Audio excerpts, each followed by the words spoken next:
ফিলিস্তিনের মাজলুম ভাই বোনদের উপর দখলদার ইসরায়েলি বাহিনীর বর্বর হামলার প্রতিবাদে ঘোগাদহ ইউনিয়ন ছাত্র সমাজের উদ্যোগে বিক্ষোভ মিছিল ও মানববন্ধন অনুষ্ঠিত হয়েছে।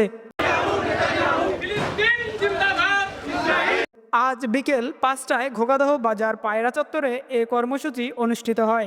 এতে স্থানীয় ছাত্র, যুবক সহ নানা শ্রেণী পেশার মানুষ অংশ নেন।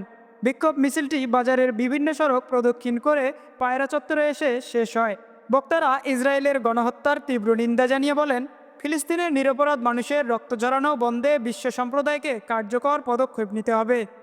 এই মানববন্ধনের মাধ্যমে অংশগ্রহণকারীরা বিশ্ববাসীর দৃষ্টি আকর্ষণের পাশাপাশি ফিলিস্তিনের স্বাধীনতার দাবিতে সোচ্চার হওয়ার আহ্বান জানান। আমরা এখানে এসেছি ফিলিস্তিনের পক্ষে এবং ইসরায়েলের বর্বরতার বিরুদ্ধে দাঁড়িয়েছি। আমরা এখানে সমবেত হওয়ার উদ্দেশ্য আমার একটাই, আমার যে ফিলিস্তিনি আমাদের ভাই বোনেদের যে নির্মমভাবে অত্যাচার করতেছে, আমরা এখান থেকে জানাতে চাই যে আমরা তাদের পাশে আছি। আমরা পুরো বাংলাদেশ তাদের পাশে আছি, আমরা পুরো মুসলমান ভাই বোন তাদের পাশে আছে।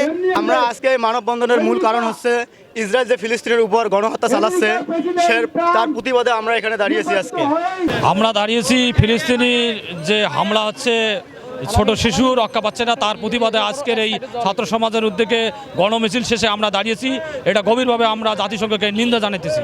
আমরা আসছি যে আমাদের ফিলিস্তিন ভাইদের উপর নির্মমভাবে তারা অত্যাচার চালাচ্ছে, এই অত্যাচার জন্য জাতিসংঘ খুব তাড়াতাড়ি যেন এটা দমন করে, এই জন্য আমরা আজকে এখানে আসছি। আমরা ফিলিস্তিনিদের মুক্তির দাবিতে এবং যারা নিপীড়িত অত্যাচারিত ব্যক্তি রয়েছে তাদের মুক্তির দাবিতে আমরা গণসমাবেত হয়েছি এবং আমরা যারা বন্দী অবস্থায় আছে তাদের মুক্তি কামনা করি এবং ফিলিস্তিনের যে আল আকসা মসজিদ আছে সেইটা যেন রক্ষা পায়, এই জন্য আমরা সমবেত হয়েছি।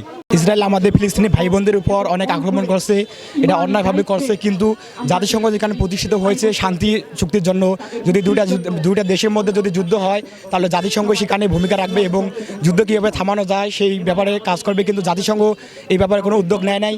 কিন্তু আমরা আমাদের মুসলিম ভাইদের পক্ষ থেকে আমরা প্রতিবাদ সমাবেশ করতেছি। এভাবে যদি আমরা সবাই প্রত্যেকটা গ্রাম, প্রত্যেকটা ইউনিয়ন থেকে প্রতিবাদ সমাবেশ করি তাহলে আস্তে আস্তে একসময় আমাদের সম্পূর্ণ বাংলাদেশ এর প্রতিবাদে আমরা এগিয়ে আসবো। এভাবে সম্পূর্ণ পৃথিবীর মুসলিম জাতি এগিয়ে আসবে এবং আমরা ইসরায়েলের বিরুদ্ধে ভালোভাবে দাঁড়াতে পারবো এবং একসময় ফিলিস্তিন আবারও যেরকম 19 শতকে 20 শতকে স্বাধীন হয়েছিল, আবার ফিলিস্তিন একসময় স্বাধীন হবে ইনশাআল্লাহ।